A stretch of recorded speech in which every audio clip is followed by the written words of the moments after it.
क्या अब भारत को मिलेगा यूएनएससी में स्थायी सदस्यता? आखिर क्यों नहीं मिल पा रही है भारत को यूएनएससी में स्थायी सदस्यता? भारत क्यों मांग रहा है यूएनएससी में स्थायी सदस्यता? चीन क्यों नहीं चाहता है भारत को मिले यूएनएससी में स्थायी सदस्यता? भारत इन दिनों दुनिया भर के उन देशों के लिस्ट में शामिल है जो आर्थिक रूप से तेजी से ग्रोथ कर रहे हैं। ऐसा अनुमान है कि आने वाले अगले 3 सालों में भारत दुनिया की तीसरी सबसे बड़ी अर्थव्यवस्था बन सकता है। तो वहीं आबादी के मामले में भी भारत चीन से बराबरी कर चुका है। हालांकि इस सब के बावजूद संयुक्त राष्ट्र सुरक्षा परिषद यानी यूएनएससी में भारत को स्थायी सदस्यता नहीं मिल पाई है। भारत ने पिछले दिनों G20 शिखर सम्मेलन का आयोजन किया था, जिसकी चर्चा इन दिनों दुनिया भर में हो रही है। इस सम्मेलन में शामिल हुए दुनिया भर के कई बड़े नेताओं ने भारत के यूएनएससी में शामिल होने की पैरवी की है।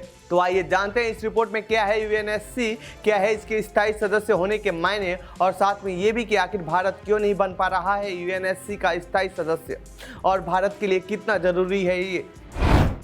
क्या है यूएनएससी? संयुक्त राष्ट्र सुरक्षा परिषद की स्थापना 24 अक्टूबर 1945 को हुई थी। यह संयुक्त राष्ट्र के 6 प्रमुख अंगों में से एक है। इसके पास दुनिया भर की शांति और सुरक्षा सुनिश्चित करने की जिम्मेदारी होती है। संयुक्त राष्ट्र चार्टर के अनुसार शांति स्थापना अभियान स्थापित करना, अंतर्राष्ट्रीय प्रतिबंध लागू करना, सैन्य कार्रवाई को अधिकृत करना इसमें शामिल है। यूएनएससी एकमात्र संयुक्त राष्ट्र निकाय है जिसके पास सदस्य देशों पर बाध्यकारी प्रस्ताव जारी करने का अधिकार होता है। सुरक्षा परिषद में 15 सदस्य होते हैं, जिनमें से 5 स्थायी और 10 अस्थायी होते हैं। 5 स्थायी सदस्यों में चीन, फ्रांस, रूस, यूनाइटेड किंगडम और संयुक्त राष्ट्र अमेरिका शामिल है, जबकि 10 अस्थायी सदस्यों का नाम समय समय पर बदलता रहता है। यूएनएससी के स्थायी सदस्यों का वीटो पावर क्या होता है? यूएनएससी के सभी स्थायी सदस्य द्वितीय विश्व युद्ध के विजेता देश हैं, दुनिया भर के सबसे ताकतवर देश हैं। इनके पास सबसे अधिक और शक्तिशाली परमाणु हथियार हैं। इन 5 देशों के पास यूएनएससी का सबसे महत्वपूर्ण पावर यानी वीटो पावर होता है।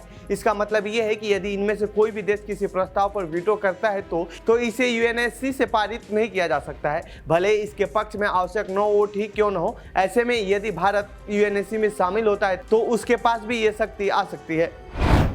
भारत यूएनएससी में क्यों शामिल होना चाहता है? भारत यूं तो कई बार यूएनएससी का अस्थायी सदस्य रह चुका है, लेकिन अब अस्थायी सदस्य बनने के लिए संघर्ष करता दिख रहा है। भारत का कहना है कि वह दुनिया की 5वीं सबसे बड़ी अर्थव्यवस्था है, जनसंख्या के मामले में सबसे बड़ा देश है और दुनिया का सबसे बड़ा लोकतंत्र भी है। ऐसे में उसका हक बनता है कि वो यूएनएससी का अस्थायी सदस्य बने। ऐसे में यदि भारत यूएनएससी का स्थायी सदस्य बनता है तो भारत एशिया में और ज़्यादा मजबूत होगा, तो वहीं दुनिया भर में इसकी आवाज़ को गंभीरता से लिया जाएगा। यही वजह है कि भारत बार बार यूएनएससी का स्थायी सदस्य बनने की कोशिश करता है। चीन नहीं चाहता है कि भारत बने यूएनएससी का स्थायी सदस्य।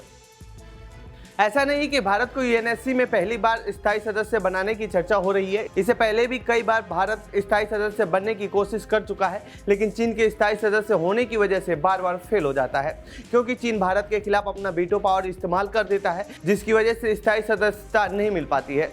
इसके अलावा कई देशों का मानना है कि भारत अभी भी परमाणु अप्रसार संधि यानी एनपीटी, परमाणु परीक्षण प्रतिबंध संधि यानी सीटीबीटी जैसी संधियों पर हस्ताक्षर करने से मना कर चुका है।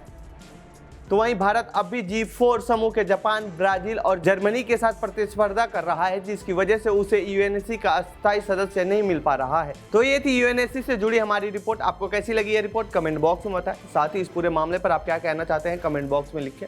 बाकी देश दुनिया खबरों के लिए बने रहिए जनसत्ता के साथ। धन्यवाद।